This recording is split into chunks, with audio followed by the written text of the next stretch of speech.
Yang terhormat beliau Bapak Kepala Sekolah Bapak Sunari SPD selaku pembina kami di SD Negeri 2 Grobogan. Kemudian yang saya hormati seluruh teman-teman sejawat, senior kami Ibu Rusnaini SPD, kemudian Bapak Giarto SPD SD, tidak lupa para adik-adik sejawat kami. Kita ucapkan alhamdulillah wa syukurillah bahwa pada siang hari ini saya bisa menyampaikan presentasi untuk kegiatan calon guru penggerak angkatan 8 Kabupaten Grobogan, di mana untuk tugas presentasi kali ini di modul 1.4 yaitu budaya positif.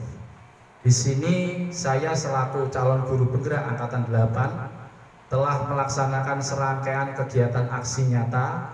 Jadi visi saya selaku guru penggerak, visi utama saya adalah mengembalikan kejayaan serta mengembalikan kualitas dari SD Negeri 2 Grobogan untuk bisa kembali bersaing dengan SD-SD lainnya, sehingga harapan kedepannya SD Negeri 2 Grobogan akan kembali mendapatkan jumlah murid yang signifikan.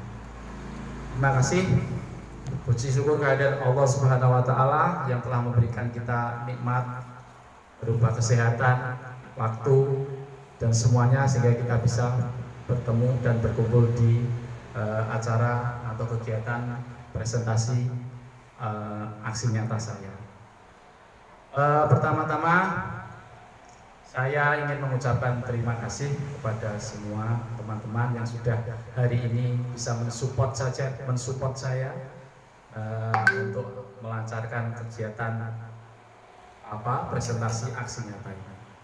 Kemudian yang terutama saya berterima kasih sekali kepada Bapak Kepala Sekolah yang selama ini selalu memberi penguatan kepada saya, selalu memberi masukan, selalu memberi bimbingan, sehingga saya bisa menemukan potensi yang dimiliki oleh SD Negeri 2 Grobogan. Tidak lupa juga support yang diberikan kepada saya dari guru senior Ibu Rosnaini, Bapak Giarto, serta adik-adik senior saya, Bu Nisa, Bu Ana, dan Bu Cecil. Karena tanpa mereka saya hanyalah guru yang tidak bisa memaksimalkan potensi sekolah ini. Jadi memang kekuatan utama dari guru penggerak bukanlah individual, tapi karena dia berada di tengah lingkungan guru yang lain dan dia mau bergerak, tergerak, dan menggerak. Baiklah Bapak Ibu semua, untuk menyingkat waktu, presentasi saya kali ini adalah tentang budaya positif. Jadi di sini saya mempresentasikan modul 1.4, yaitu budaya positif, menyebarkan pemahaman dan pengalaman penerapan budaya positif. Jadi Bapak Ibu, selama saya mengikuti program guru penggerak ini kurang lebih hampir 2 bulan lebih, saya dituntut untuk bisa mempraktikkan apa yang ada pada program guru penggerak, baik berupa itu materi, modul, lokakarya. Untuk saya harus bisa mengimplementasikan ke dunia nyata, khususnya di kelas saya pribadi. Lebih ke depannya nanti diharapkan bisa mengimbas kepada teman-teman guru kelas lainnya. Baiklah, untuk yang pertama, untuk pemaparan yaitu judul sudah di depan. Kemudian saya lanjut untuk slide berikutnya. Ya, untuk sesi perkenalan ini tidak afdol kalau saya tidak menampilkan mentor-mentor saya yang ada di atas saya. Yang terhormat Ibu Dian Purnamasari selaku fasilitator saya yang selalu memberi motivasi saya. Kemudian kepada pendamping praktik saya Ibu Eko Mardiana, ini yang beliau kemarin 2 kali pendampingan individu ke sini. Terima kasih atas dampingan individunya Ibu, karena tanpa ada jenengan juga saya tidak bisa menemukan kemampuan yang ada dalam diri saya yang selama ini saya tidak tahu. Kemudian saya sendiri adalah Eko Hedi Sutopo, saya adalah guru kelas 2 di SD Negeri 2 Grobogan, calon guru penggerak angkatan 8 Kabupaten Grobogan. Slide berikutnya, latar belakang. Jadi latar belakang saya, terutama latar belakang kami selaku guru penggerak, mengapa kami melaksanakan ini, adalah filosofi dari Ki Hajar Dewantara. Ya. Guru diibaratkan adalah seorang petani yang memiliki peranan penting untuk menyuburkan tanamannya. Seorang petani akan memastikan tanah tempat tumbuhnya tanaman merupakan tanah yang kondisinya cocok untuk ditanami. Dari uraian ini kita bisa menyebarkan sekolah adalah sebagai tanah dan murid-murid kita adalah benih-benihnya. Untuk itu kita sebagai guru harus mengusahakan agar sekolah itu menjadi tempat yang aman, nyaman, dan menyenangkan untuk bibit-bibit itu tumbuh, serta menghindarkan murid-murid kita dari hal-hal yang berpotensi mengganggu pertumbuhannya. Jadi ibarat tanah sekolah kita ini adalah tanah bagi tanaman, murid kita adalah tanaman. Maka seorang guru memiliki tanggung jawab besar untuk menciptakan suasana sekolah yang saling mendukung, bekerja sama, saling menghargai, dan saling belajar, sehingga tercipta kebiasaan-kebiasaan yang baik. Kebiasaan baik itu akhirnya dapat menumbuhkan karakter baik dan terciptalah budaya positif di lingkungan sekolah kita. Jadi kalau tanaman itu tanahnya baik, insya Allah akan menjadi tumbuh benih yang baik juga. Nah, kita ibaratkan tanah ini adalah sekolah, karena anak-anak kita itu adalah bibit-bibit kita. Kita dititipi benih, ono benih terong, benih jagung, benih pari, benih macam-macam. Kita hanya bisa merawatnya. Kita tidak bisa merubah padi menjadi jagung. Kita tidak bisa merubah deli menjadi padi. Anak-anak mempunyai kodratnya masing-masing yang disebut dengan kodrat alam. Kita tidak bisa merubah anak yang pandai di eksak menjadi anak yang pandai di literasi dan sebaliknya. Jadi seperti itu. Kita hanya diumpamakan sebagai petani. Petani itu hanya menjaga tanamannya, bisa menjaga tanamannya, memberikan pupuk yang tepat, mengairi dengan porsi yang cukup, sehingga benih-benih itu menjadi benih atau tanaman kualitas unggul. Kita tidak bisa merubah tanaman padi menjadi jagung. Kita tidak bisa merubah jagung menjadi ketela. Kita selaku petani hanya bisa merawat, memberi pupuk, mengairi sesuai dengan proporsinya, sesuai dengan yang dibutuhkan anak didik kita. Sehingga mereka menjadi benih jagung yang berkualitas, benih padi yang berkualitas, benih singkong yang berkualitas. Jadi gitu intinya. Lanjut untuk slide berikutnya. Deskripsi kegiatan aksi nyata. Nah, kembali aksi nyata yang saya titik beratkan adalah di budaya positif. Kenapa? Karena jika sekolah kita mempunyai budaya positif, insya Allah anak-anak kita, anak-anak didik kita juga akan mendapatkan imbas yang positif juga. Karena lingkungan sangatlah berpengaruh terhadap anak didik. Mengingat pentingnya budaya positif di sekolah dalam menentukan keberhasilan pembelajaran siswa, maka selaku calon guru penggerak, saya berupaya untuk secepatnya mengimplementasikan pemahaman konsep budaya positif di lingkungan kelas saya, dan khususnya nanti kedepannya bisa dengan kelas-kelas Bapak Ibu guru yang lain. Salah satu bentuk budaya positif adalah membuat kesepakatan kelas dalam bentuk keyakinan kelas yang berpihak kepada murid. Selama ini mungkin kita sudah mempunyai beberapa peraturan sekolah, beberapa peraturan. Namun kita lihat peraturan-peraturan itu seperti saya kemarin ketika Asmaul Husna, anak-anak saya tanya, kamu tahu peraturan kita apa? Tidak tahu, Pak. Ya itu ditulis di sana depan. Oh iya, Pak, baru baca ya. Nah, itu adalah peraturan. Kenapa mereka kurang memahami dan kurang menghayati peraturan itu? Karena mereka tidak diajak berperan serta untuk menyusun peraturan.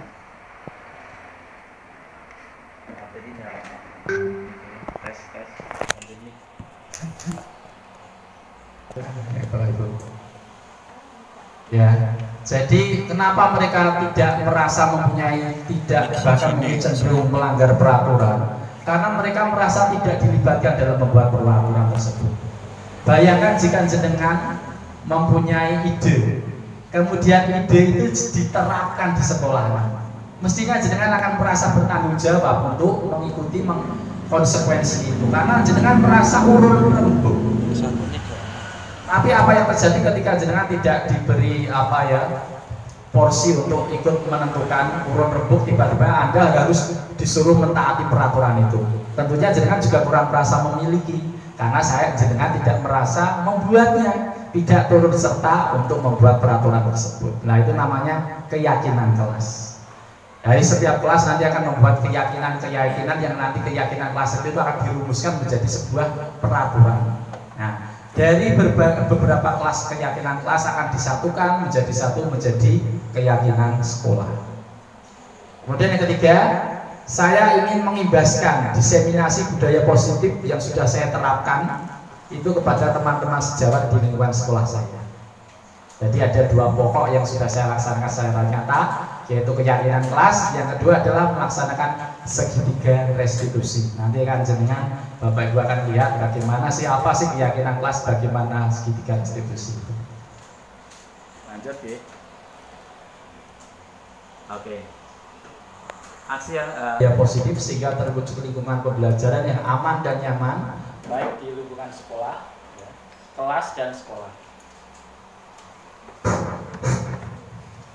Yang kedua, menumbuhkan motivasi intrinsik pada siswa tentang disiplin positif melalui penerapan keyakinan kelas dan keyakinan sekolah yang nanti diharapkan mampu membentuk karakter siswa yang positif baik di lingkup sekolah maupun lingkup masyarakat. Jadi tadi yang namanya motivasi intrinsik adalah motivasi dari dalam diri.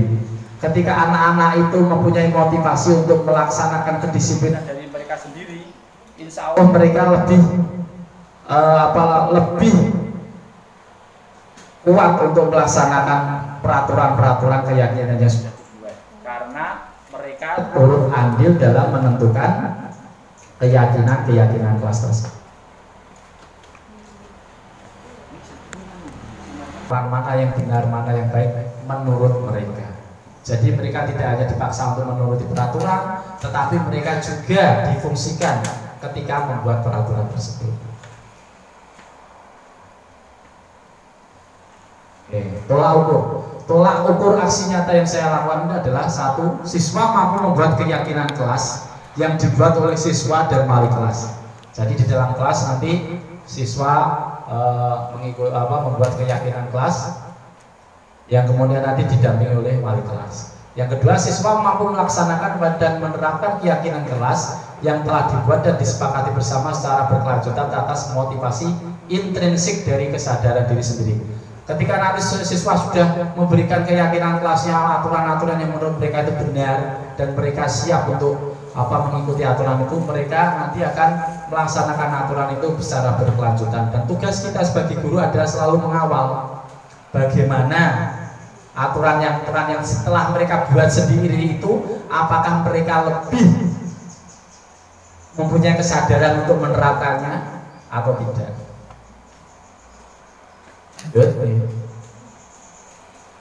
Berikutnya adalah lini masa tindakan. Sebelum saya melaksanakan diseminasi atau presentasi ini, sebelumnya saya melakukan beberapa langkah untuk memantapkan, untuk memaksimalkan presentasi saya. Yang pertama, jelas saya menghadap kepada bapak kepala sekolah ya, untuk mendiskusikan pentingnya penerapan budaya positif di sekolah. Kemarin saya juga sudah matur kepada bapak kepala sekolah, bapak saya ingin melaksanakan presentasi yang hubungannya dengan budaya positif di sekolah. Kemudian bapak sekolah memberikan waktu, monggo silakan mas. Dan saya juga meminta bantuan pada teman-teman sejawat untuk bisa hari ini berkumpul untuk berkolaborasi dengan saya dalam menyampaikan presentasi tentang budaya positif di sekolah.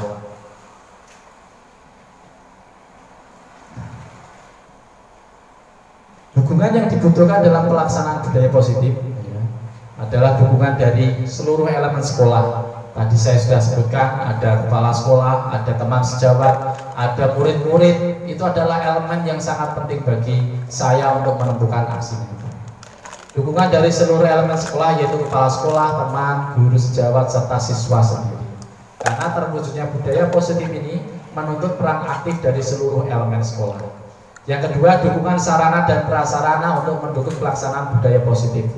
Dalam kasus ini mungkin untuk keyakinan kelas, untuk membuat peraturan kelas kita membutuhkan sarana prasarana. Kalau mungkin kita punya hanya kertas, kita bisa buat kertasnya. Kemudian kertas itu mungkin kita bisa modifikasi, ya kita kreasikan seperti jadwal pelajaran atau daftar kerja. Itu kita buat bisa seperti itu keyakinan kelasnya nanti. Bisa ditambahi dengan beberapa kreasi sehingga terlihat bagus dan menarik. Kemudian yang ketiga, dukungan dari orang tua siswa serta lingkungan sekitar sekolah. Karena sebagian besar waktu murid berada pada lingkungan keluarga dan masyarakat sekitar.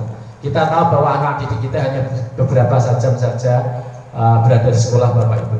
Ketika kita di sekolahan, kita sudah berikan, kita sudah kondisikan budaya positif, tapi di luar sana ternyata di lingkungan budayanya kurang mendukung untuk budaya positif, juga akan berpengaruh dan itu tidak efektif, kurang maksimal. Untuk itu kita juga perlu kerjasama dengan lingkungan sekitar, warga sekitar, dengan orang tua khususnya, supaya budaya positif ini tidak hanya diterapkan di sekolah, tapi juga di rumah dan di lingkungan masyarakat. Apalagi di sini dari Bapak Ibu semua, saya yakin Bapak Ibu seperti Pak Gianto mungkin di lingkungan masyarakat menjabat sebagai ketua RT. Kemudian Bapak Sunari mungkin di lingkungan warga masyarakat menjadi sesepuh warga. Bu Rusna ini ketika pengajian ibu-ibu menjadi narasumber. Ibu Ana, kemudian Bu Anissa sebagai guru agama sering memberikan tausiah mungkin di acara pengajian. Itu juga bisa. Jadi guru itu kita tidak hanya menjadi guru ketika kita memakai batik dan memakai emblem guru, Bapak Ibu. Guru yang sebenarnya adalah ketika kita lepas atribut, tapi kita masih bisa memposisikan diri, memfungsikan diri kita sebagai guru. Kita bisa menjadi guru pada pertemuan rutin RT, kita bisa menjadi guru kepada pertemuan pengajian ibu-ibu, kita bisa menjadi guru ketika ada pertemuan Karang Taruna, kita bisa menjadi guru tanpa harus memakai emblem guru. Ya, guru yang hebat adalah guru yang bisa memposisikan dirinya di tengah masyarakat menjadi guru tanpa harus mengenakan atribut guru. Itu adalah guru yang super. Ya. Lanjut untuk berikutnya. Nah, konsep utama modul budaya positif yang saya praktekkan. Jadi budaya positif itu ada beberapa kriteria. Ada beberapa kriteria yang mendukung terjadinya budaya positif di sekolah dan di kelas. Yang pertama adalah perubahan paradigma belajar. Yang kedua adalah disiplin positif. Yang ketiga adalah kebutuhan dasar manusia.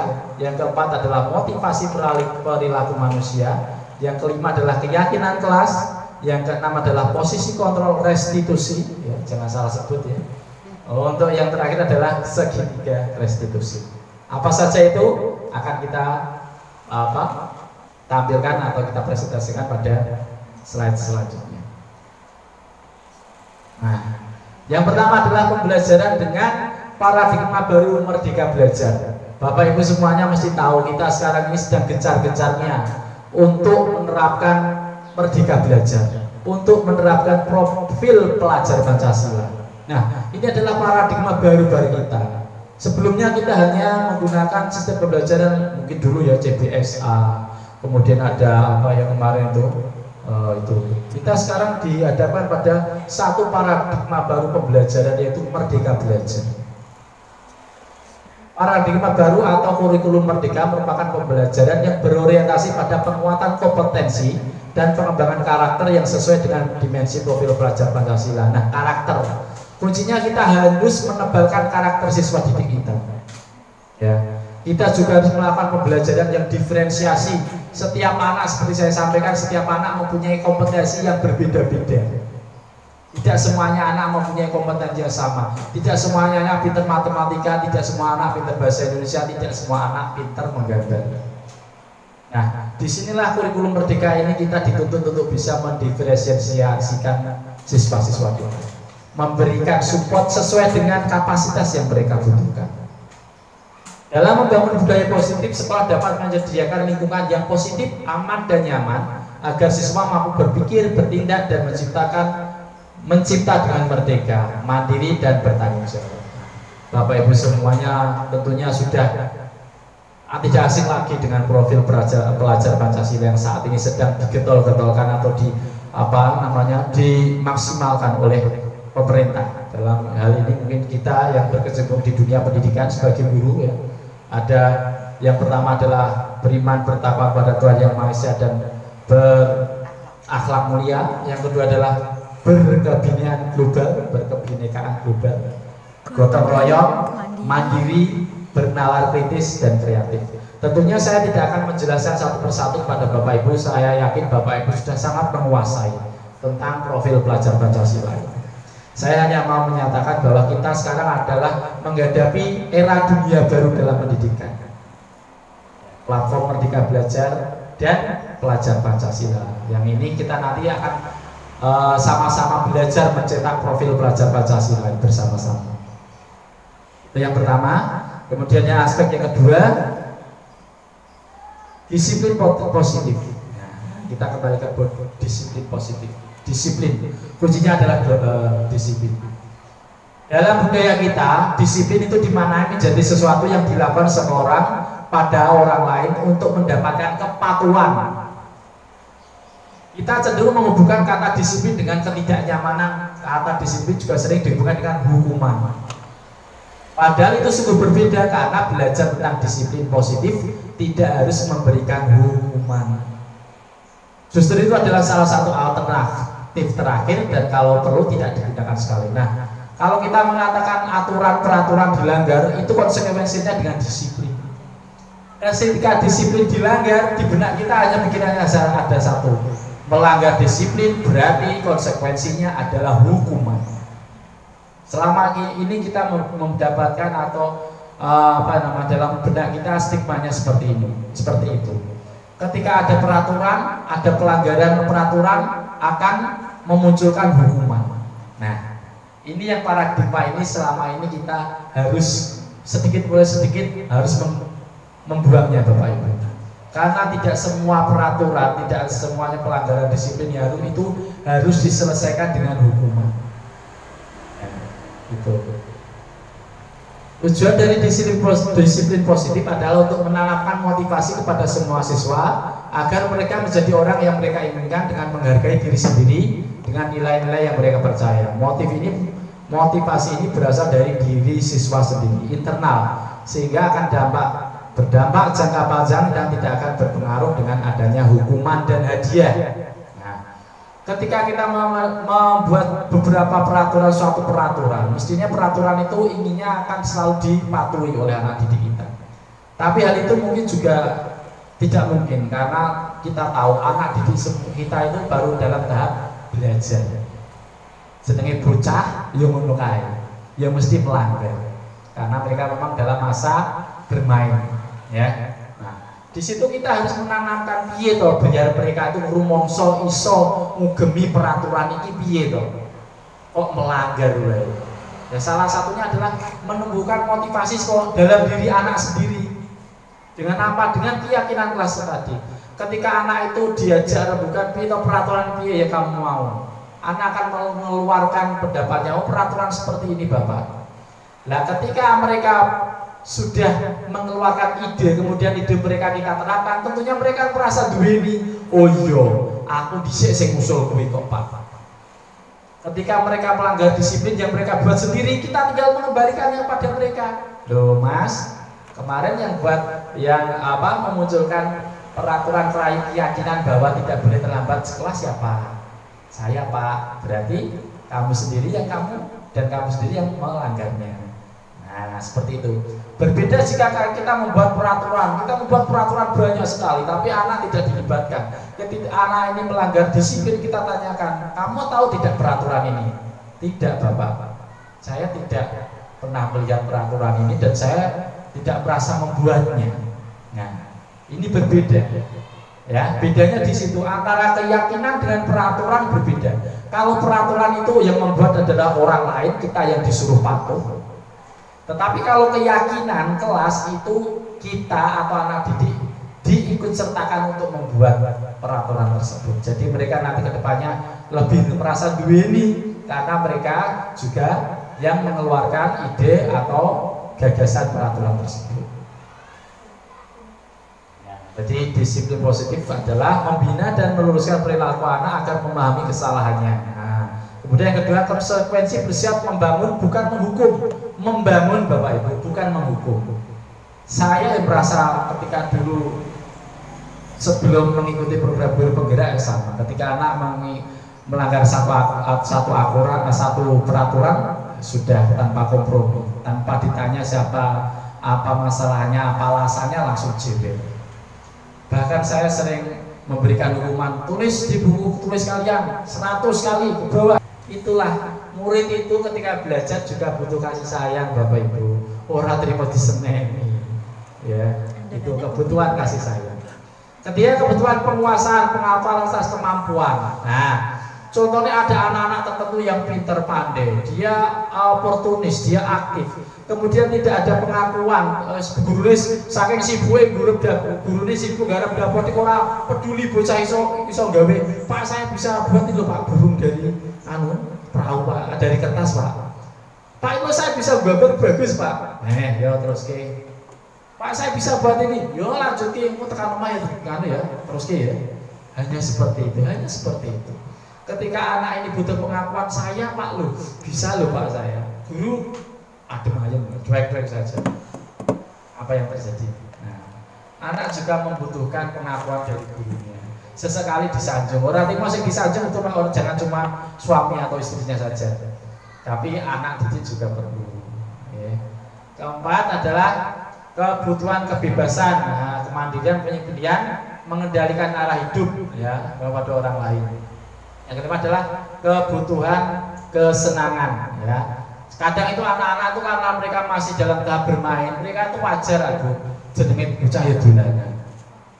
Nah, kita jangan sampai melupakan kodrat mereka. Kodrat alam mereka adalah mereka masih dalam proses tahapan belajar dan bermain. Apalagi kita yang guru sekolah dasar tingkat bawah. Jangan melupakan kodrat mereka. Karena kodrat alam mereka memang dalam masa belajar dan bermain. Itu adalah 3 kebutuhan dasar manusia. Selanjutnya membuat keyakinan kelas. Nah, ini yang saya maksudkan. Ini adalah program yang saya ingin Bapak Ibu semuanya untuk menerapkannya di kelas. Namanya keyakinan kelas. Ya, keyakinan kelas beda dengan peraturan. Apa tuh Pak bedanya keyakinan karo peraturan? Tadi saya nek peraturan kuwi sing gawe bukan anak-anak. Seperti ada peraturan ditempel di depan kantor guru yang buat siapa? Sekolah. Anak-anak nggak tahu. Maka ketika kemarin ada yang melanggar, saya tanya, kamu tahu peraturan di depan saya? Di depan sana? Nggak tahu Pak. Loh kok nggak tahu? Loh saya juga ngertinya juga baru sekarang kok Pak. Nah, beda jika ada keyakinan seperti ini. 1. Mempersilahkan murid untuk bercurah pendapat tentang keyakinan sepakati sekolah. Sah, Mbak, D, Mas, kira-kira kalau di kelas kita itu tidak boleh apa ya supaya kelas itu nyaman, tidak berisik, tidak boleh apa? Pak, usul Pak, apa? Tidak boleh makan dalam kelas. Oh yo, Pak Guru cabut yo. 1. Tidak boleh makan di dalam kelas. Apa nih? Anu Pak, tidak boleh ngomong saru-saru, jorok, misuh. Oh ya, itu adalah contoh keyakinan kelas. Dan mereka berpartisipasi gawe itu. Nah, nanti kita catat semua masukan murid di papan tulis. Kemudian mengganti kalimat yang murid semula kalimatnya negatif menjadi positif. Contoh, tidak boleh misuh dan tidak boleh mengambil barang milik teman. Itu adalah kalimat negatif, tidak boleh. Kita ubah menjadi positif. Jadi apa peraturannya? Ya, meminjam barang teman harus dengan seizin temannya. Jadi kita konversi, kita ubah kalimat yang negatif tidak boleh, tidak boleh, tidak boleh. Bocah kan ngerti nih ngono, apa aturan sing anu sing tidak boleh ini Pak, tidak boleh ini. Tapi dalam keyakinan kelas itu yang tadi kalimat negatif kita ubah menjadi kalimat positif. Contohnya, tidak boleh berkelahi, tidak boleh nyolong. Berarti kita ubah menjadi kalimat positif. Meminjam barang harus seizin pemiliknya. Yang kedua, tidak boleh berkelahi, kita ganti selalu menyayangi teman sekelasnya. Berusaha menyayangi teman sekelasnya. Nah, itu namanya keyakinan kelas. Beda kan dengan peraturan kelas. Nah, setelah semua aspirasi kelas semua disampaikan oleh murid, seluruh siswa dipersilakan untuk menyetujui bersama dengan menandatangani keyakinan kelas. Tulis kabeh nang kertas, plano. 10 keyakinan kelas. Sudah anak-anak semua ada lagi? Udah Pak, nggak ada. Kamu udah setuju ini? Kamu yang diri yang buat loh ya? Ya Pak, saya setuju. Tanda tangan. Atau kalau enggak sudah cukup dengan anu ya, sepakat ya? Sepakat. Jadi anak merasa dua ini. Setelah itu kita tempelkan keyakinan itu di masing-masing kelas. Fungsinya apa? Waktu-waktu ketika mereka melanggar keyakinan, sini Mas. Ya Pak. Kemarin yang mengusulkan keyakinan nomor 5 siapa? Yuk, saya Pak. Lah berarti kamu sekarang melanggar keyakinanmu sendiri atau tidak? Iya Pak. Lah kita tinggal kembalikan kepada murid karena mereka yang berkontribusi untuk membuatnya. Insya Allah dengan seperti itu mereka akan lebih menguasai, mencoba untuk menerapkannya. Oke, membuat keyakinan kelas ya. Nanti contoh video pembuatan keyakinan kelas nanti akan bisa saya share pada grup sekolah nanti insya Allah. Lanjut, ada segitiga restitusi. Segitiga restitusi ini adalah sebuah proses untuk menciptakan bagi siswa untuk memperbaiki kesalahan mereka sehingga mereka bisa kembali pada kelompoknya dengan karakter yang lebih kuat. Ciri-ciri restitusi. Ya, restitusi ngeten Bu. Restitusi itu suatu cara untuk menangani bocah yang melanggar disiplin yang dibuatnya sendiri. Mereka sudah membuat keyakinan kelas, tiba-tiba mereka melanggar sendiri. Nah, mereka melanggar. Terus untuk mengembalikan anak ini supaya kembali ngugemi apa yang mereka aturan yang mereka sepakati, kita laksanakan segitiga restitusi. Nah, langsung turun poinnya saja untuk segitiga restitusi ini ya. Nah, ini contohnya adalah segitiga restitusi. Bentuknya segitiga seperti ini. Tahapan pertama adalah menstabilkan identitas. Contoh kemarin ada anak terlambat masuk sekolah, langsung tanpa alasan apa-apa kita tanya alasannya, kamu tuh harus ngerti telat malah melakukan geledah. Nah,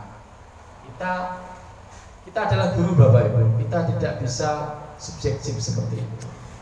Kita harus adil, kita harus empati, kita harus simpati.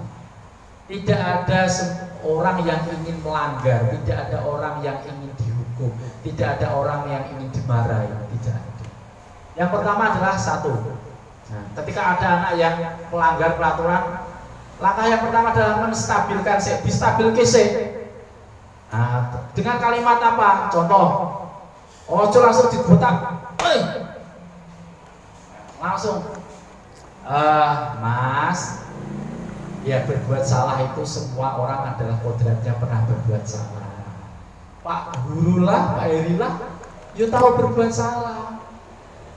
Jadi stabil kese, bocah ben merasa, oh yo, aku tok sing gawe kesalahan. Bukan. Mereka manusia, Pak Guru manusia. Kita pernah melakukan kesalahan. Kita stabilkan, jangan sampai dia merasa satu-satunya orang yang membuat kesalahan adalah dia sendiri. Tidak. Kalimat yang bisa dibedakan insaf tadi. Tidak ada manusia yang sempurna, Mas. Pak Heri yang menungso, Pak Heri yang melakukan kesalahan. Terus kita bisa menyelesaikannya, ya. Ada beberapa contoh kalimat yang digunakan untuk menstabilkan. Stabil itu agar apa? Agar mereka itu rasa bersalah membuat kita terperangkap pada masa lalu yang sudah tidak bisa diubah lagi. Seolah-olah nek aku wis dicap salah, aku wis aku ora iso memperbaiki. Contohnya distabilke, bocah nono koyo mau Andra tak panggil, Andra, ngopo kamu Pak Heri kemarin sama Pak Ki datang ke rumahku, kamu gak masuk 10 hari. Iya Pak, saya bolos. Iya Pak Heri, Pak Ki dhisik lah yo tau bolos. Pak Heri kalau Pak Ki dhisik dadi murid ya pernah bolos. Karena itu manusiawi, sifat manusiawi. Nah, dalam arti manusiawi itu apa? Melakukan kesalahan wajar, tapi sebisa mungkin untuk tidak mengulangi. Yang kedua adalah yang kedua adalah validasi tindakan yang salah. Nah, validasi lagi kita cecer. Kok kamu itu melakukan kesalahanmu, salahmu, alasannya ngopo to le? Nek wis bocah iki distabilke, dikuatke, ora merasa terlalu bersalah, lagi bocah iki ditakoni, alasanmu apa to nang? Kowe kok iso telat?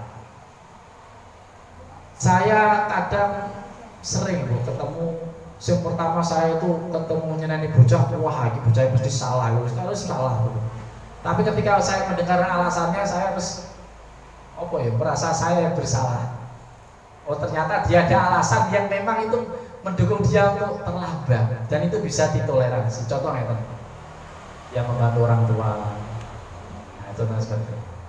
Kemudian yang segitiga yang terakhir, untuk tahapan terakhir adalah menanyakan keyakinan. Lawi mau ditakoni, kamu dulu sudah pernah diajak Pak Guru membuat keyakinan kelas toh? Sudah Pak. Lah berarti yang kamu lakukan ini melanggar keyakinan yang kamu buat enggak? Iya Pak, melanggar. Lah terus kamu nek merasa seperti itu, kamu merasa bagaimana? Saya merasa ya salah Pak, wong saya membuat peraturan itu saya udah ngomong dulu, saya melanggar sendiri. Berarti kamu piye rasanya? Ya saya rasa bersalah Pak. Jadi salah kuwi karena dia merasa dari dalam diri. Dia wis ngomong, dia wis janji dhewe, ternyata dia ora iso ngugemi. Kita tinggal kembalikan.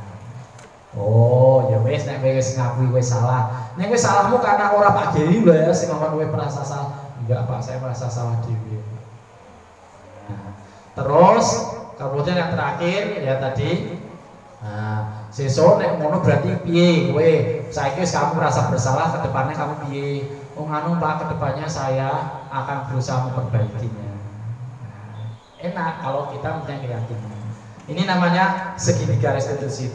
Kelak nanti teman-teman jika mengikuti guru penggerak akan ada materi segitiga restitusi. Ini ada contoh video yang saya buat mengenai segitiga restitusi. Saya perlihatkan sedikit saja.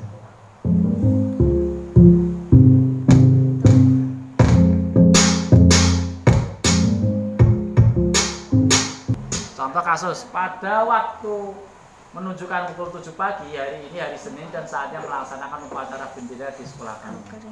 Anak-anak sudah berdatangan kecuali Bravi ya, yang belum kelihatan batang hidungnya. Begitu upacara selesai, Bravi datang dengan kondisi pakaian yang tidak rapi sama sekali, bahkan tidak memakai topi dan dasi. Kalau Giovanni temannya ini bertanya mengapa dia datang terlambat dan tidak memakai atribut lengkap, namun Bravi malah marah-marah. Dia menantang temannya untuk berkelahi hingga terlihat adu mulut. Hampir saja mereka berkelahi. Melihat itu, saya dari ruang jendela guru, saya kemudian memanggil siswa tersebut. Nah, dari ini kita tahu anak ini melanggar kedisiplinan karena terlambat datang. Tapi saya sebagai guru tidak serta-merta langsung memarahi atau membuatnya merasa bersalah. Saya terapkan yang namanya segitiga restitusi seperti ini. Ini contoh video saja, nanti Bapak Ibu insya Allah bisa menerapkannya.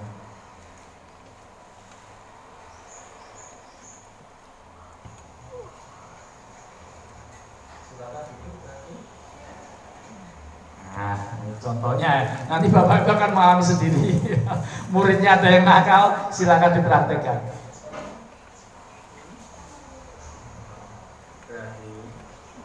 Tadi pagi ketika upacara bendera, Pak Heri melihat dari kejauhan bahwa Bravi datang terlambat mengikuti upacara bendera.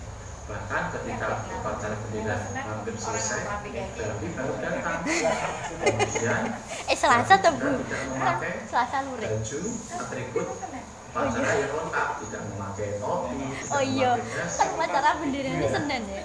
Ya sebetulnya Pak Heri mau Upacara berkata bendera ini bahwa kita semua orang pernah melakukan kesalahan. Nah, ini tahapan pertama, menstabilkan. Pernah melakukan kesalahan karena kita adalah manusia. Termasuk Pak Guru, Pak Heri juga pernah melakukan kesalahan.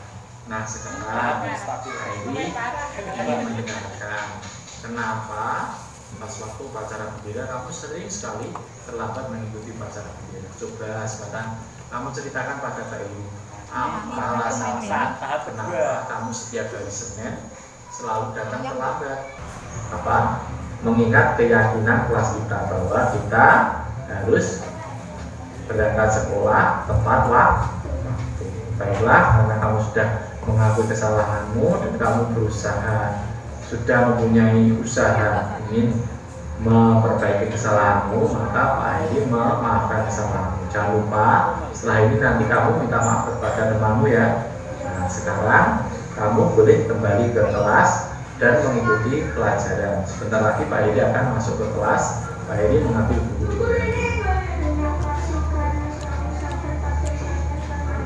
Terima kasih Bravi, kamu boleh kembali ke kelas ya. Itu Pak Bravi. Nah, itu tadi Bapak Ibu, ini adalah contoh penerapan segitiga restitusi. Oke. Nah, ini nanti materinya bisa saya bagikan dari modul guru penggerak, nanti teman-teman bisa melaksanakannya. Yang terakhir adalah posisi kontrol restitusi. Menurut Gosen ada 5 posisi kontrol. Yang pertama adalah penghukum. Kadang guru itu kita seringnya memposisikan diri kita sebagai penghukum. Ya, seringnya ya. Patuhi aturan saya atau awas nanti ngancam. Seringnya seperti ini. Atau kamu selalu saja salah. Nah, kita itu memposisikannya seringnya itu sebagai penghukum.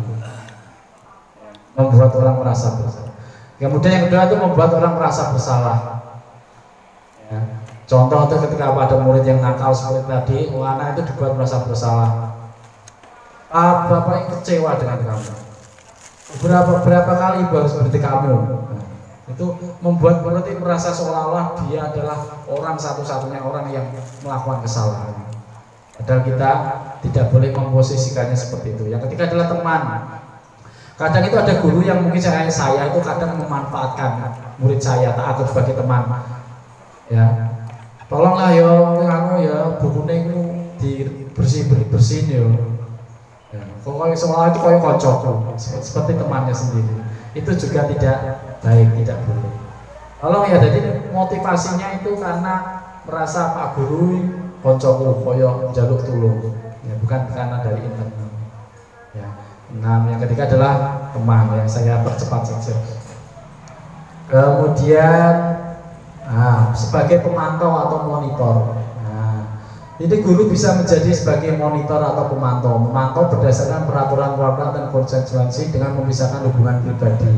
Pertanyaan yang diajukan biasanya, peraturannya apa oleh? Nah, seperti tadi. Apa yang telah kamu lakukan? Ya, sebenarnya dia itu guru menjadi seorang memvonis. Yang terakhir adalah yang paling ideal kita sebagai guru, seharusnya kita bisa menjadi manajer. Piye manajer itu memposisikan guru berbuat bersama, mengajak siswa mempertanggungjawabkan perilakunya, mendukung siswa menemukan solusi permasalahannya sendiri. Ya. Contoh kata-kata seorang manajer, apa yang kamu keyakini mas? Keyakinan kelas apa yang kamu sudah buat kemarin?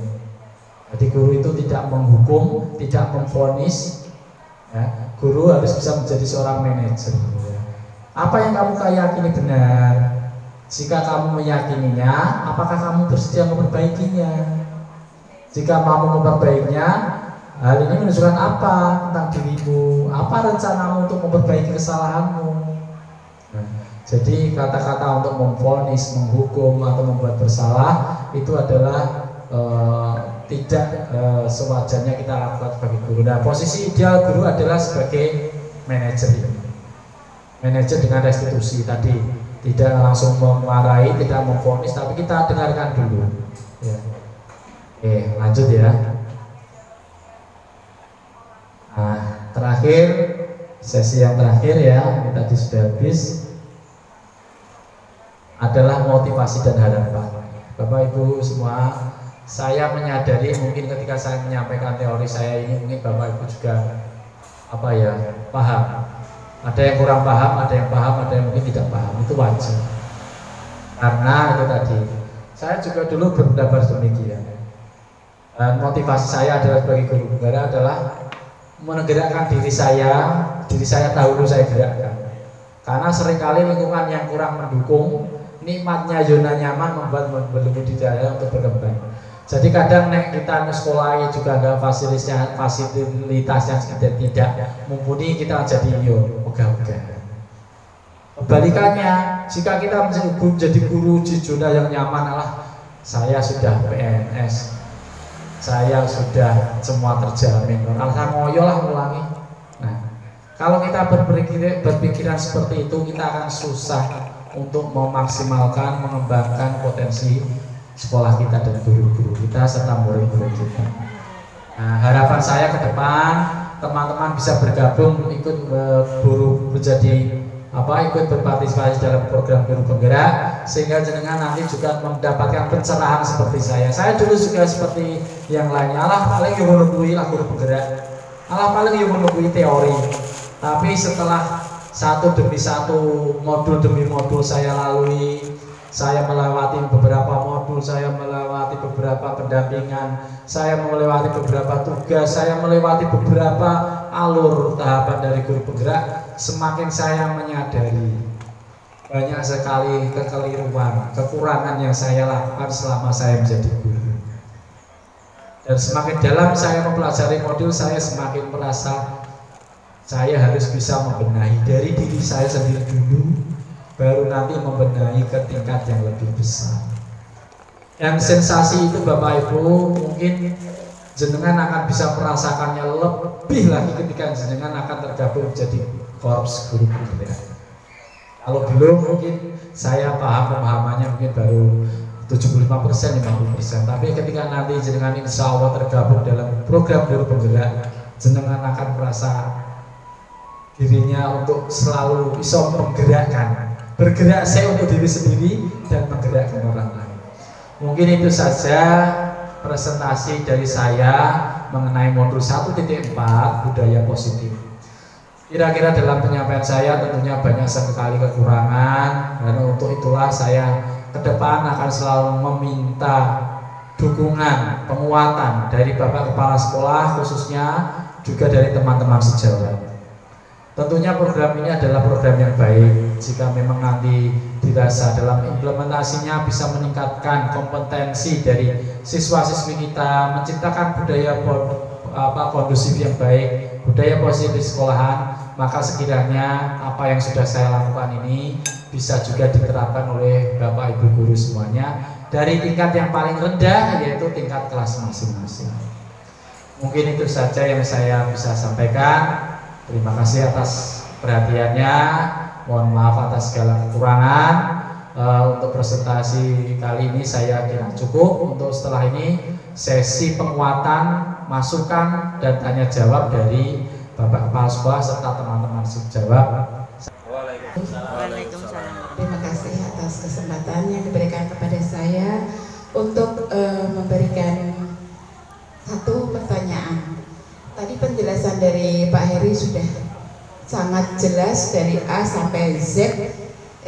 Terima kasih ya. Jadi saya yang tadinya belum paham sekarang sudah remang-remang ya, agak-agak paham, dan mungkin untuk pahamnya lagi kalau saya sudah bisa ikut melaksanakan seperti apa yang dilaksanakan oleh Pak Heri.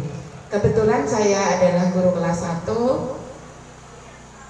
Saya mau bertanya pada Pak Heri, karena kelas 1 itu kan masih anak-anak ya. Mungkin mereka itu merasa bahwa mereka itu masih seperti di TK.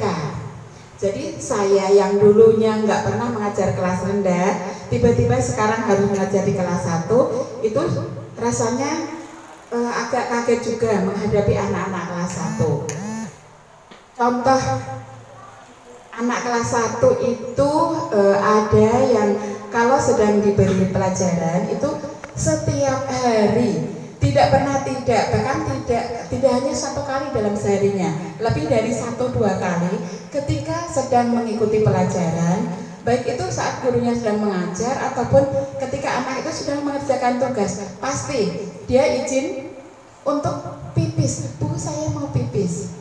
Sekali 2 kali, kok setiap hari seperti itu. Saya mengizinkan, ya kok nek ngompol ya, kalau tidak diizinkan nanti ngompol. Dan kebetulan tadi Pak Heri juga menerangkan bahwa itu kan kebutuhan hidup. Seperti tadi anak yang belum waktunya istirahat tiba-tiba berada di kantin. Gurunya marah karena belum jam istirahat mengapa ada di kantin begitu ya. Kalau ini seperti yang saya alami di kelas 1 itu tidak di kantin, tapi yaitu padahal saya sudah sering mengingatkan kalau mau masuk sekolah, masuk kelas, sebelum masuk kelas usahakan mau pipis dulu, nanti pipis lagi kalau jam istirahat, itu kan kehendak guru. Tapi ternyata anak itu belum jam istirahat dia sudah, Bu mau pipis, nanti sebentar masuk lagi, Bu mau pipis. Nah itu bagaimana langkah kita atau apa yang harus saya lakukan?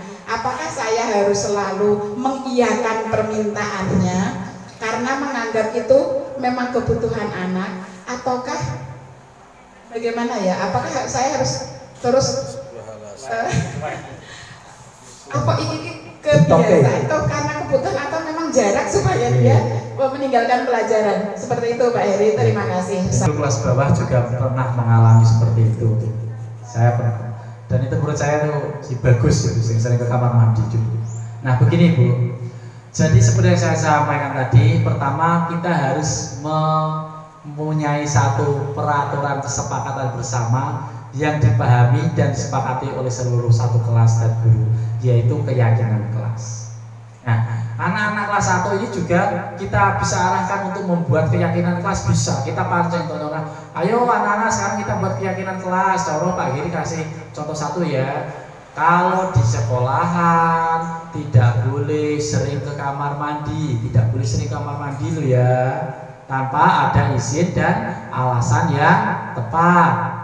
Kita giring seperti itu. Nanti lama-lama pasti anak juga, walaupun namanya anak mesti ada yang salah, tapi saya yakin ada mesti yang bisa dimasukkan dalam keyakinan kelas. Nah, kita sebagai kelas, juru kelas menjembatani itu. Oke, ini kita buat keyakinan kelas ya, tidak boleh sering ke kamar mandi jika tidak memang perlu sekali. Dan guru pertama juga ingat Bu, setiap siswa itu mempunyai kodrat alam. Kodrat alam contoh, ada anak yang kodrat alamnya non sewu punya mungkin semacam penyakit sering bolak-balik, itu bukan penyakit tapi kebiasaan, nah geser. Nah itu kita juga harus bisa memahami itu. Nah itu di luar konteks dia, berarti dia tidak memang dia tidak melanggar disiplin karena memang faktor penyakit atau faktor apa kebiasaannya itu juga ada penanganan khusus. Nah caranya bagaimana? Yang pertama dengan membuat keyakinan kelas yang mengarahkan pada aturan tidak boleh pipis tanpa, kalau memang itu memang keperluan yang khusus memang mau pipis. Nah ketika anak itu masih melanggar disiplin itu, masih bolak-balik, nah tugas guru adalah mendampingi, menuntun. Caranya dia ya 1-2 kali guru tutke, benar nggak sih dia tuh pipis atau tidak. Kalau dia benar-benar pipis bolak-balik, metu pipis terus, berarti dia anyang-anyang. Nah itu berarti ada pengaruh khusus, jadi ya wes apa dia itu punya anyang-anyangannya. Tapi kalau dia keluarnya karena memang dia sengaja hanya untuk ngecek, nah itu baru kita nanti laksanakan restitusi. Seperti tadi Pak Heri dhisik yo nakal juga, Pak Heri dhisik yo sering bohong. Sekarang Pak Heri tanya, kita kemarin buat keyakinan kelas ya? Iya. Kemana ada keyakinan kelas? Kita harus berjujur kepada ibu. Ya teman-teman. Berarti kamu bohong, kamu jujur tidak? Nah, tidak. Nah seperti itu Bu. Jadi kita yang pertama, jenengan harus tahu dulu karakter siswa itu memang kodrat alamnya. Apakah dia itu memang punya kelainan atau memang karena melakukan kelainan itu karena sengaja melanggar keyakinan kelas. Yang kedua, jangan buat keyakinan kelas yang mengarahkan pada peraturan bahwa keluar masuk kamar mandi, keluar kelas secara berlebihan itu juga tidak boleh kalau memang itu bukan untuk pipis. Ada keyakinan kelas. Nah, ketika sudah keyakinan kelas dibuat, mereka melanggar, tinggal kita laksanakan restitusi tadi. Jadi tupoksi kita, fungsi kita adalah sebagai pendamping penuntun anak. Kira-kira begitu ya Bu Nani ya untuk jawabannya ya. Terima kasih untuk Bu Nani. Mungkin yang lainnya mungkin ada yang mau menambahkan atau mungkin menguatkan, monggo silakan. Mungkin dari Bapak Kepala Sekolah, Bapak Giarto. Dan pemaparan yang sudah saya berikan di depan tadi mengenai budaya positif sekolah. Kepada Bapak Sunari, saya persilahkan untuk memberikan penguatan kepada saya. Terima kasih. Assalamualaikum warahmatullahi wabarakatuh. Yang saya hormati Bapak Heri selaku CDP SDN 2 Grobogan dan Bapak Guru yang biasa mengikuti pemaparan dari Pak Heri. Di sini kami selaku Kepala Sekolah SDN 2 Grobogan untuk memberikan penguatan kepada Bapak Heri. Pertama, saya sangat mengucapkan terima kasih atas kehadiran Pak Heri yang mau menjadi calon guru penggerak dan kedepannya menjadi guru penggerak. Dan saya harapkan Bapak Ibu yang lain untuk bergerak karena masih muda, hingga nanti di sini akan menjadi lebih baik dari sebelumnya. Dari apa yang dipaparkan Pak Heri dari awal, pada ini baru modul 1.4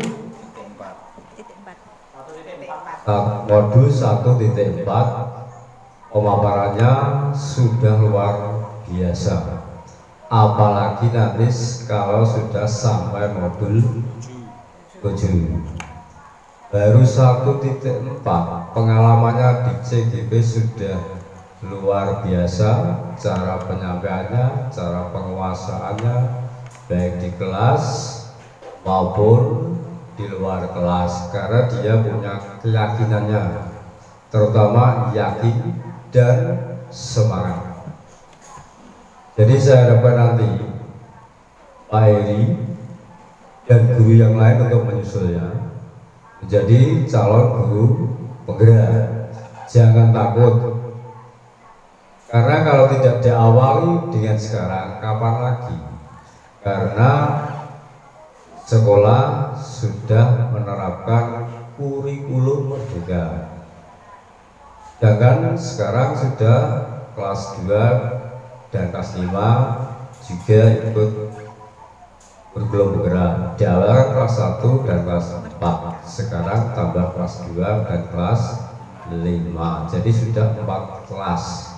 Sedangkan nanti kalau tidak berpengalaman di CGP, terus arahnya kemana kira-kira ya, kita perlu tanda tanya. Sedangkan siswa yang sudah mengalami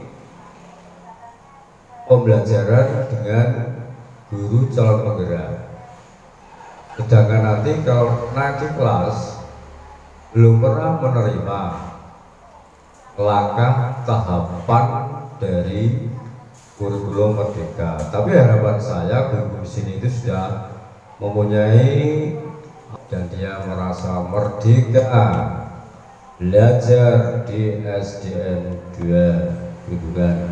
Hanya itu yang dapat saya sampaikan Pak Edi dan teman-teman sekalian. Kurang dan lebihnya kami selaku kepala sekolah mohon maaf yang sebesar-besarnya. Akhir kata wabillahi taufiq wal hidayah. Wassalamualaikum warahmatullahi wabarakatuh. Waalaikumsalam.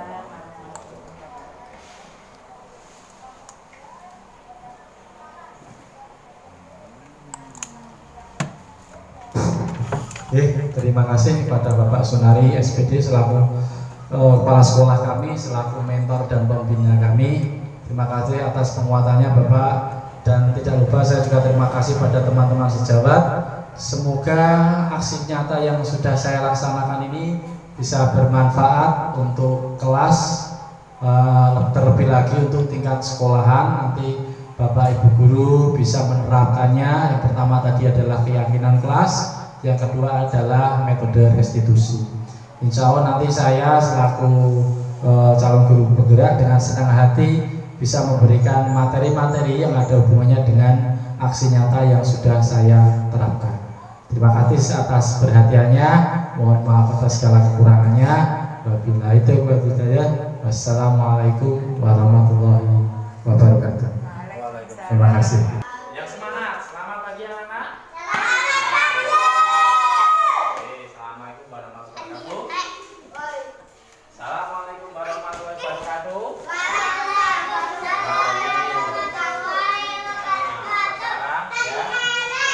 Sekarang pagi ini kita akan membuat daftar keyakinan kelas ya. Apa itu keyakinan kelas? Keyakinan kelas adalah hal-hal yang kamu percayai itu adalah hal yang baik dan harus kita terapkan di kelas kita.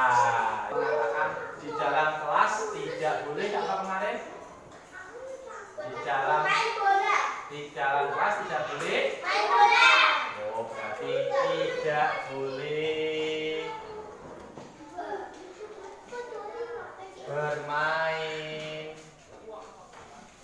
bola di dalam mana? Nah, terus apa lagi? Apa? Tidak boleh berkata jorok. Satu lagi tadi nomor 2. Tidak boleh berkata jorok dan kasar. Apa lagi? Oh ya, tidak boleh mengambil barang milik teman tanpa seizin. Ya, tulis ya. Tidak boleh mengambil barang milik teman, ya, teman tanpa izin. Nah, 3. Apa? Tidak boleh membuang sampah sembarangan, terutama di mana? Dalam. Tidak boleh membuang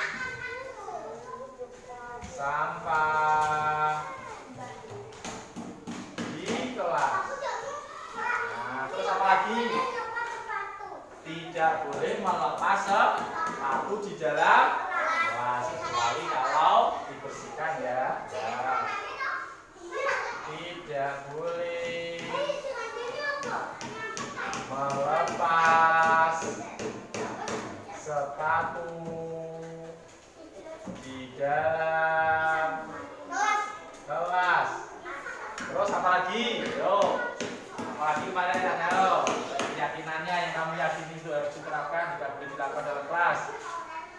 Makan minum, jadi tidak boleh apa? Ulangi. Nah, tidak boleh makan dan kalau minum air putih boleh ya. Tidak boleh makan di dalam kelas ya, kecuali jam istirahat ya. 6. Tidak boleh makan di dalam kelas. Terus apa lagi? Tidak boleh apa? Tidak boleh. Nah, kakinya turun. Nah, tidak boleh tidur di dalam kelas. Nah, ya. Nomor 7. Tidak boleh tidur di dalam kelas. Terus apa lagi? Tidak boleh nakali teman, berarti tidak boleh berkelahi dengan teman ya. Nah, tidak boleh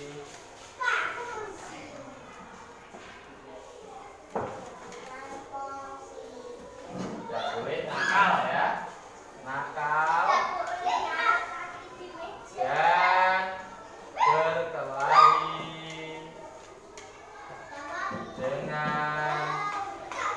dengan siapa? Nah, terus apa lagi? Ketika Pak Heri menerangkan bagaimana? Nah, ketika Pak Heri menerangkan tidak boleh. Nah, berarti tidak boleh apa? Tidak boleh apa? Tidak boleh. Ketika Pak Heri menerangkan, nah, berarti tidak boleh ramai ketika Pak Heri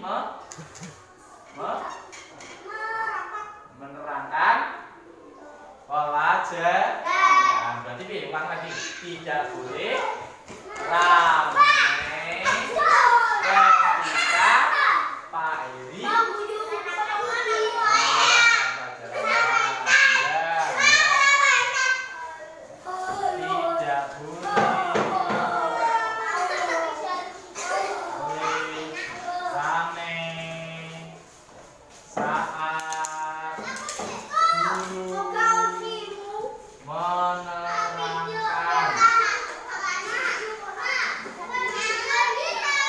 makan di dalam kelas, berarti juga menjaga. Nah, ya menjaga kebersihan, menjaga. Nah, menjaga kebersihan sudah, berarti menjaga kebersihan kelas sudah. Makan ya, tidak boleh. Menjaga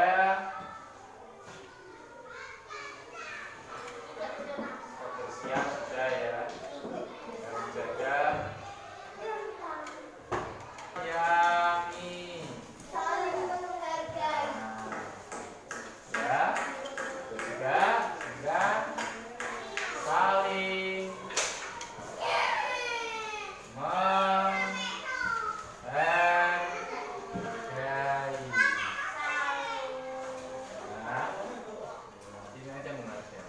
Nah, ini adalah daftar keyakinan kelas kita bersama. Kedepannya nanti Pak Heri akan menulis daftar keyakinan kelasnya di dalam kertas. Nanti Pak Heri tempelkan di sini. Ini ya. Jadi nanti kalian semua harus mentaati keyakinan kelas. Apa? Mentaati keyakinan kelas yang dibuat. Tantri, mademnya gimana Tantri? Pak Guru gimana Tantri? Ya. Karena keyakinan ini adalah kalian sendiri yang membuat. Ya toh tadi toh? Kalian yang mengusulkan tadi toh? Naomi, Dina, kalian ikut mengusulkan kan? Berarti kalau kalian ikut mengusulkan, berarti kalian harus berusaha semaksimal mungkin untuk mentaati dan melaksanakan, karena itu dari kalian sendiri. Yang minta kalian sendiri tadi toh? Ya berarti kalian harus mentaati dan melaksanakan.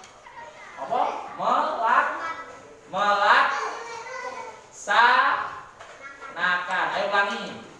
Keyakinan kelas. Ulangi. Semuanya. Habis ini istirahat. Ayo ulangi cerita ini. Keyakinan kelas. Yo. 1, 2, 3. Keyakinan kelas yang harus kita sepakati dan kita laksanakan sepenuh hati. Ya, dan kalau sudah, nanti Pak Edi akan tulis di kertas, besok akan materi tempel di sini ya. Jadi kalau sudah, kalian boleh istirahat. Ya, cukup ya, istirahat dulu ya.